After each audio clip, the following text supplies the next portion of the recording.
Good morning children. आज हम लोग क्लास 8 में पाठ 3 जिसका शीर्षक है अध्ययन, इस पाठ को पढ़ेंगे और इस पाठ में दिए गए सारे मटेरियल्स को समझेंगे। जैसा कि अध्ययन नाम के शीर्षक से ही ज्ञात होता है, आगे इस पाठ में भी आप लोगों को वही सारा चीज़ बताया गया कि अध्ययन से क्या फ़ायदा है, क्या सही है, क्या गलत है, इसका आकलन करने के साथ हम लोग पूर्व में घटित घटनाओं और आगे की ओर सभी चीज़ों को जानने का कार्य अध्ययन के माध्यम से ही करते हैं। और जहाँ तक इसका मैटर जुड़ा हुआ है तो अध्ययन के लिए पुस्तकें ज्ञान की भंडार होती हैं। कहाँ अध्ययन कीजिएगा तो पुस्तक से ही कीजिएगा, ग्रंथ से ही कीजिएगा, साहित्य से ही कीजिएगा, अच्छी अच्छी बुकों से ही कीजिएगा। तो पुस्तकें ज्ञान का भंडार होती है। अध्ययन ज्ञान की वृद्धि और आनंद प्राप्ति का साधन तो है। यह हमारे आत्म संस्कार और चरित्र गठन में भी सहायक होती हैं। इसका मतलब यह हुआ कि हम लोग जितना ही अध्ययन करेंगे उतना ही हमारी ज्ञान विज्ञान बढ़ेगी, उसमें वृद्धि आएगी। और अध्ययन के बारे में आप लोग एक चीज़ और जान लीजिए, जैसे खेलने में आप लोगों को आनंद आता है या फिर अन्य कुछ रोचक कार्यों में जिनसे आप लोगों को जुड़े हुए हैं, अलग अलग बच्चा का अलग अलग मेंटलिटी होता है कि हमको कैसे मनोरंजन प्राप्त करना है। कुछ खेल से करते हैं, कुछ पेंटिंग बना के करते हैं, कुछ टीवी देख के करते हैं, और कुछ लोग अन्य अन्य कार्यों से मनोरंजन करने का काम करते हैं, खुशी प्राप्त करने का काम करते हैं। तो जो सही में विद्यार्थी होगा, जो अपने आप को विद्यार्थी मानेगा, वो इस चीज़ को जान ले और दिल में बैठा ले। और जो लोग आज तक छलावा में हैं वो लोग खास करके इस हमारी बातों को सुन करके आगे संभालने का कोशिश कीजिए। अध्ययन ज्ञान की वृद्धि और आनंद प्राप्ति का साधन तो है। यह हमारे आत्म संस्कार और चरित्र गठन में भी सहायक होता है।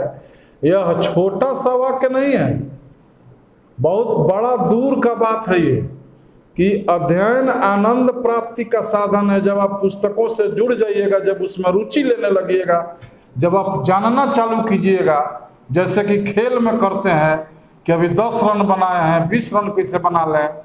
कबड्डी में करते हैं कि कैसे और 5 अपने सामने वाला को आउट कर दें।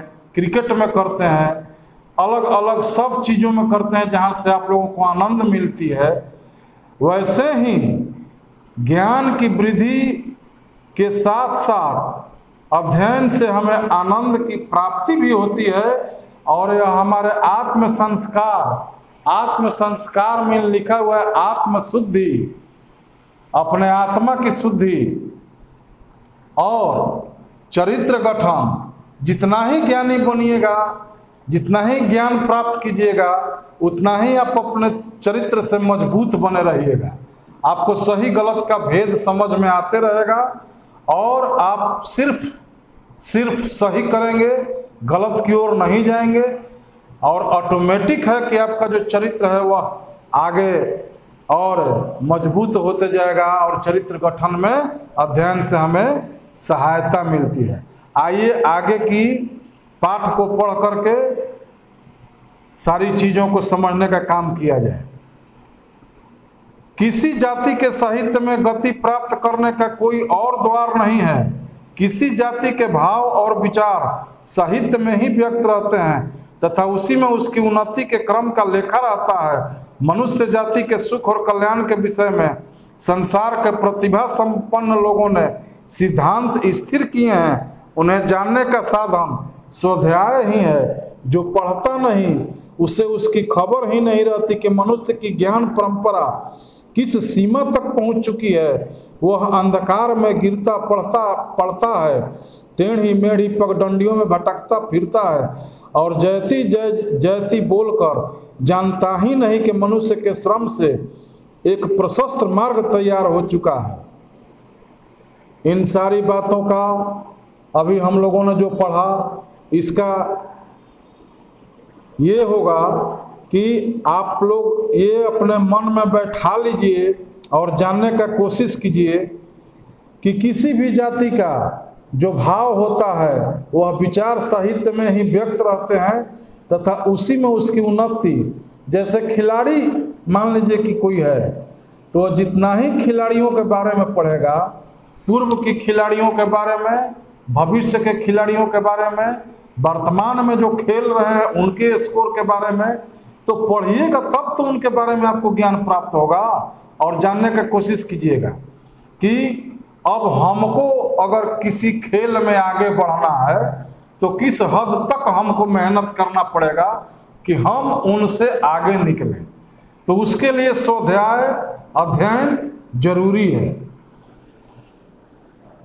इसके बाद आप जहां भी कहीं अंधकार में गिरते पड़ते हैं, टेढ़ी मेढ़ी पगडंडियों में भटकते फिरते हैं, अंधकार में होने का मतलब ये हुआ कि आप सच्चाई से दूर हैं, ज्ञान से दूर है और आपको पता ही नहीं चलता और सिर्फ आप नारा की तरह जय जयकारा लगाते हुए भीड़ में आगे बढ़ रहे हैं। लेकिन अगर अध्ययन के साथ आगे बढ़िएगा तो आपके प्रशस्ति का मार्ग जो है वह और आपको आगे ले जाएगा और आप अपने लिए भी, दुनिया के लिए भी, समाज के लिए भी एक नए मार्ग का तैयारी कीजिएगा और उस पर सबको चलाइएगा, दुनिया को आगे बढ़ाइएगा, विकास करवाइएगा। अध्ययन से हम अपने दैनिक जीवन में शिक्षा और प्रेरणा ग्रहण करते हैं। अध्ययन से ही भूतकाल की घटनाएं और हमारे अंतःकरण में प्रत्यक्ष होती है और उसमें बड़े बड़े राज्यों की उत्पत्ति एवं उनके उत्थान और पतन का पता चलता है। अध्ययन से ही हमें यह भी विदित होता है कि किस प्रकार मनुष्य की सभ्यता का प्रभाव कभी रुकता और कभी पीछे हटता, किंतु अनिवार्य वेग के साथ बढ़ता हुआ आगे बढ़ता आया है और अनेक विघ्न बाधाओं को पार कर तथा भयानक कष्टों और आपत्तियों को झेलकर मनुष्य क्रमशः उन्नति करता रहता है।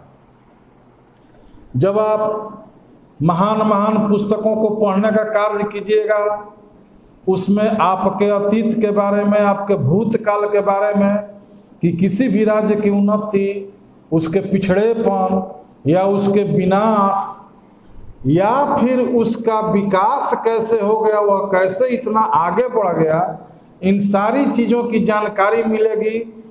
और यह दुनिया है, विश्व है, इसमें नाना प्रकार की संकट अलग अलग समयों में अलग अलग जगहों पर आते गया है। कभी बाढ़ की विभीषिका प्राकृतिक, तो कभी आप लोगों ने खुद देखा होगा केदारनाथ का सीन टीवी पर, लाखों लाख लोग फंसे हुए थे, अलग अलग गांव के लोग, अलग अलग जिलों के लोग।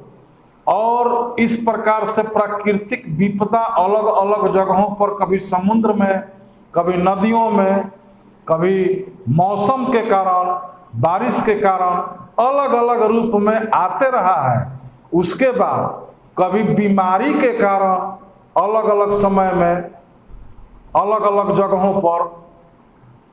उसके बाद एक चीज और जोड़ेंगे इसमें, कभी आपसी कलह में, प्रथम विश्व युद्ध, द्वितीय विश्व युद्ध याद कीजिए, आप लोग गेट के विद्यार्थी हैं, लाखों लाख लोग मारे गए, किसी का पांव कटा, किसी का हाथ कटा, तो किसी का जीवन ही चला गया, जान ही चला गया। लेकिन क्या दुनिया रुका? नहीं। उसके बाद आइए, आप लोग अपने घर में अपने गार्जियन लोगों से इस चीज का चर्चा कीजिएगा, हमारे द्वारा बताए गए बातों का वर्णन करके चर्चा कीजिएगा। भोपाल गैस त्रासदी हुआ था मध्य प्रदेश में, हजारों हजार लोग जो जहां पर थे वहीं पर सोए रह गए। उसके बाद में जो लोग बचे वे लोग अपंग हो चुके थे, दिव्यांग हो चुके थे, और आने वाली पीढ़ी भी दिव्यांग पैदा होती थी। चाइना में जब जापान में जब बम गिरा था तो सैकड़ों साल पहले की ये घटना है। और उस समय देखिए कि बहुत दिनों तक इसका त्रासदी लोग झेले, और बम के गिरने से वहाँ के बहुत दिनों तक लोग वहाँ पर अपंग पैदा होते रहे। अभी आइए वर्तमान में ऑल विश्व, पूरा दुनिया कोरोना की महामारी को झेल रहा है। लाखों लोग मर गए, अलग अलग रोग से पीड़ित हो गए। कोई अलग कष्ट से मरा, तो कोई ऑक्सीजन के चलते मरा, तो कोई हॉस्पिटल के चलते मरा, तो किसी को पता ही नहीं चला कि हमको पकड़े हुए है, और एक पर एक वो डेथ कर गया। बहुत बड़ी महामारी तो अभी सामने हम लोग झेल रहे हैं, जिसके कारण ही ये ऑनलाइन पढ़ाई हो रहा है। इस बात की दुखदाई स्थिति को, इसकी विभीषिका को समझिए। अब इस चीज को जो लोग नहीं देख पाएंगे, आने वाले हमारे पीढ़ी के लोग, तो जैसे हम लोग प्रथम विश्व युद्ध, द्वितीय विश्व युद्ध और प्राकृतिक आपदाओं की जो कि पहले घट चुकी हैं, जिनके बारे में हम लोग बात कर रहे हैं, ठीक वैसे ही जो लोग हमारे भविष्य के पीढ़ी आएंगे, वो लोग भी वैसे ही बुक के माध्यम से इस महामारी के बारे में पढ़ेंगे, जानेंगे और दिमाग लगाएंगे। इसकी नाना प्रकार की चिकित्सीय खोजों का तैयारी करेंगे, परिश्रम करेंगे, और ऐसा रोग न आए उसके लिए सतत प्रयत्नशील बनेंगे, और पूरे विश्व को ऐसे ऐसे रोग से छुटकारा दिलवाने का अभी से काम लग गया है, और वो लोग भी करेंगे। तो अध्ययन से हमें यही फायदा है, और अध्ययन के मार्फत ही हम लोग अपना, अपने समाज का, अपने देश का और पूरे विश्व का कल्याण कर सकते हैं। आगे देखिए, अध्ययन के द्वारा हम घर बैठे बड़े बड़े विद्वानों के गंभीर विचारों को जान सकते हैं, और संसार भर के प्राचीन महापुरुषों के सत्संग का लाभ उठा सकते हैं। अध्ययन हमें अतुल ज्ञान भंडार से परिचित कराता है। भवभूति और कालिदास अपने काव्य द्वारा हमारे सामने उपस्थित रहते हैं। जब हमारा जी चाहे तब जायसी की कहानी सुने, जब मन में आए अंधे सुर के प्रेम और चतुराई से भरे पद पढ़कर रसमग्न हों, और जब चाहे गोस्वामी तुलसीदास की गंभीर गीरा से अपनी उद्विग्न मन को शांत करने के लिए रामचरित देखकर पुलकित हों। बहुत ही सुंदर और बहुत ही अच्छा से माननीय कवि जी द्वारा, जिसके कवि हैं आपको रामचंद्र शुक्ल जी, हिंदी साहित्य के बहुत बड़े लेखक, बहुत ही सुंदर पंक्तियों में और वाक्यों में इन सारी चीज़ों को लिखने का काम किया है। आप लोग भी ध्यान से पढ़िएगा तो बहुत ही खुशी मिलेगी। उन्होंने क्या ज्ञान दिया है कि घर बैठे बड़े बड़े विद्वानों को, जिनके बारे में हम लोग कुछ नहीं जानते हैं, लेकिन पुस्तक के माध्यम से पढ़ करके इन सारे विद्वानों का, जितना विद्वानों का नाम आया, हम चाहेंगे कि आप लोग नोटबुक में नोट कीजिएगा इन सारे विद्वानों का, कि ये हमारे हिंदी साहित्य के बड़े बड़े विद्वान हुए थे, जिन्होंने ग्रंथों, पुस्तकों, साहित्यों के माध्यम से हमको आज तक ज्ञान दे रहे हैं, और उसको पढ़ करके हम लोग ज्ञानशील बन रहे हैं, अपने आप का संस्कार आगे बढ़ा रहे हैं। और जितने भी पढ़ने वाले बच्चे हैं, खास करके इनको अगर कहीं भी छोटी छोटी पुस्तकें उपलब्ध होंगी ऐसे ऐसे लेखकों की, जैसे कि जायसी जी हैं, भवभूति जी हैं, कालिदास जी हैं, अंधे सुर जी हैं, रामचरितमानस का तो कहबे मत कीजिए, गोस्वामी तुलसीदास जी के बारे में पूरा रामायण ही उन्होंने लिख दिया है। अगर कहीं आपको उनके लिखित किताब मिले तो इन बुकों से अलग हट करके उसको भी पढ़ करके अपने जीवन में अपने को आगे बढ़ाने के साथ साथ समाज को भी आगे बढ़ाने का कार्य कीजिए। आगे देखिए, पुस्तकों के द्वारा हम किसी महापुरुष को जितना अधिक जान सकते हैं, उतना उसके मित्र, पुत्र और कलत्र भी नहीं जान पाते। देखिए कितना अच्छा चीज लिखा हुआ है। पुस्तकों के द्वारा हम किसी महापुरुष को जितना अधिक जान सकते हैं, उतना उसके मित्र, पुत्र और कलत्र, कलत्र मीन स्त्री लिखे हुए शब्दार्थ में, भी नहीं जान पाते। क्यों नहीं जान पाते? क्योंकि पुस्तकों में उनके जीवन के बारे में सारी सच्चाई और सारी चीज़ों का वर्णन किया रहता है। हो सकता है हम उनके मित्र के पास बैठे तो एकाध घटना और एकाध वाकया वो बताएं, उनके पुत्र जी भी ठीक उसी तरह एकाध घटना या एकाध वाकया बताएं। स्त्री भी वही काम करेगी, उनके जीवन से जुड़ी हुई छोटी छोटी घटनाओं का जिक्र करके और काम समाप्त हो जाएगा। लेकिन कहीं उनकी जीवनी की किताब ही हाथ लग गई तो उनके जीवन का संपूर्ण सार ही हम लोग जान जाएंगे। उन्होंने कैसे अपने जीवन में सारा कार्य किया, कैसे समाज को अपनी पंक्तियों के माध्यम से, अपने लेखनी के माध्यम से, अपने साहित्य के माध्यम से कैसे इस समाज को विकास करने का और सबको आगे बढ़ाने का कार्य किया, हम लोग अध्ययन के मार्फत जान सकते हैं। जो ग्रंथकार अपने जीवन काल में आसपास के लोगों से बोलने चालने में संकोच करते होंगे, वे अध्ययनशील पुरुष के निकट एकांत में अपनी पुस्तकों द्वारा अपने हृदय के सारे भावों को बेधड़क खोलकर प्रकट कर देते हैं। उनकी पुस्तकों द्वारा हम उन्हें पूर्ण रूप से देखते हैं। उनकी सारी प्रकृति हमारे सामने आ जाती है। ये अलग मैटर आया कि अपने जीवन काल में आसपास के लोगों से जो ग्रंथकार बोलने चालने से संकोच करते होंगे, वे अध्ययनशील पुरुष के निकट एकांत में अपनी पुस्तकों द्वारा अपने हृदय के सारे भावों को बेधड़क खोल कर प्रकट कर देते हैं और उनकी पुस्तकों द्वारा हम उन्हें पूर्ण रूप से देख पाते हैं। उनकी पुस्तकों से आज प्रेमचंद जी नहीं रहे, आज महान महान लेखक जिनका हम लोगों ने नाम लिया इसके पहले, साहित्यकार हों, ग्रंथकार हों, पद लिखने वाले हों, गद्य लिखने वाले हों, ग्रंथ लिखने वाले हों, एक भी नहीं है। लेकिन उनके पुस्तकों से हम उनके बारे में और उनके द्वारा दिए गए ज्ञान के बारे में दोनों ही चीज़ों का आकलन और समझने का काम कर सकते हैं। विद्याभासी पुरुष जो पढ़ता है और पुस्तकों से प्रेम रखता है, संसार में उसकी स्थिति चाहे कितनी ही बुरी हो, उसे साथियों का अभाव नहीं खलता।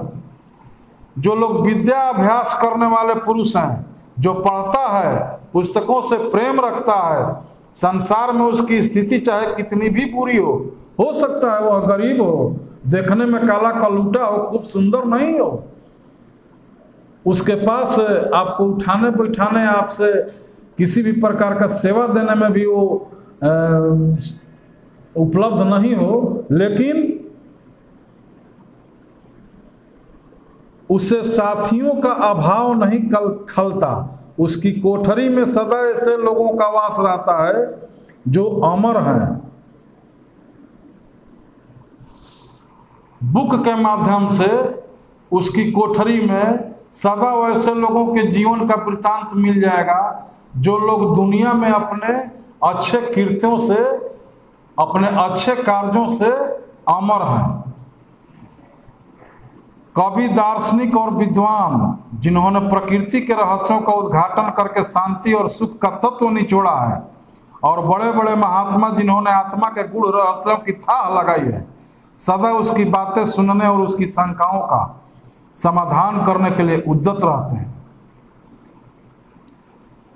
कवि, दार्शनिक और विद्वान जिन्होंने प्रकृति के रहस्यों का उद्घाटन करके शांति और सुख का तत्व निचोड़ा है। देखिए कितना बहुत दूर का बात है कि हम लोगों को कुछ पता नहीं है, लेकिन धन्य है वो वैज्ञानिक जिन्होंने चांद के बारे में समझाया, सूरज के बारे में समझाया, समुद्र के बारे में बताया, उसकी गहराई के बारे में बताया, पर्वतों के बारे में बताया, पहाड़ों के बारे में बताया, नदियों के बारे में बताया, और उसके साथ हमको कैसे चलने पर सुख और शांति की प्राप्ति होगी इसके बारे में बताया। कितने महान लोग हैं जिनसे कि आज यह दुनिया निश्चिंत होकर के चल रही है। बहुत से ऐसे अवसर आते हैं जब हमारा मनोबल टूट जाता है और हमारी शक्ति शिथिल हो जाती है। ऐसे समय किसी पुरुषार्थी महात्मा के उत्साहपूर्ण वचन हमें पुनः उत्साह से भर देते हैं। यह भी बहुत अच्छी बात है। जब कभी हम जीवन में दुखी होते हैं, जब कभी हमें जीवन में अंधकार महसूस होता है, जब कभी हम अपने जीवन में उलझनों से भर जाते हैं, समस्याओं का निराकरण नहीं कर पाते हैं, बच्चा ही है, उसका सही से पढ़ाई लिखाई में मन नहीं लग रहा है, अगर किसी अच्छे शिक्षक के संपर्क में आ जाए तो वह उसको मोटिवेट करने का काम, प्रोत्साहित करने का काम करके जिस प्रकार से आगे बढ़ाते हैं, ठीक उसी प्रकार से हमारे ये जो लेखक लोग हैं, ज्ञानी लोग हैं, हमारे विषम परिस्थितियों में, जीवन के विषम परिस्थितियों में जब हम समस्याओं और उलझनों से ग्रसित होते हैं तो अपने ज्ञान के माध्यम से हमारी समस्याओं का समाधान और हमें आगे बढ़ने को प्रेरित करते हैं, प्रोत्साहित करते हैं। अध्ययन से हमें ऐसे अस्त्र प्राप्त होते हैं जिन्हें लेकर हम जीवन के भीषण संग्राम में अपनी छाप रख सकते हैं। अध्ययन से हमें उत्तम और उत्कृष्ट विचारों का आभास तथा उत्तम कार्यों की उत्तेजना मिलती है। पढ़ने से हमारे व्यवसायों की बुराइयों और प्रलोभनों का, हमारे आचार व्यवहार की त्रुटियों का, हमारी कुप्रवृत्तियों का निराकरण होता है। अध्ययन ऐसा चीज है कि इसके मार्फत बच्चे ही नहीं, बूढ़े भी, जिनको कोई गलत व्यसन है, गलत आदत है या कुछ मन में गलत धारणा बैठी हुई है, अगर वे सही दिल से अगर पुस्तक का अध्ययन कर रहे हैं, ज्ञान की प्राप्ति कर रहे हैं, तो वह अपने जीवन में बिना किसी लोभ, बिना किसी प्रलोभन, सीधा उत्तम विचार से अपने जीवन को आगे बढ़ाने के साथ अपनी सारी बुराइयों को दूर करने का काम, अपने आचार व्यवहार की त्रुटियों को समाप्त करने का कार्य अध्ययन के माध्यम से वह प्राप्त करके अपने जीवन को उत्तम बनाते हैं, सही बनाते हैं। धन्यवाद। आगे की पढ़ाई अगले लेक्चर में करवाएंगे, आप लोग घबराइएगा मत।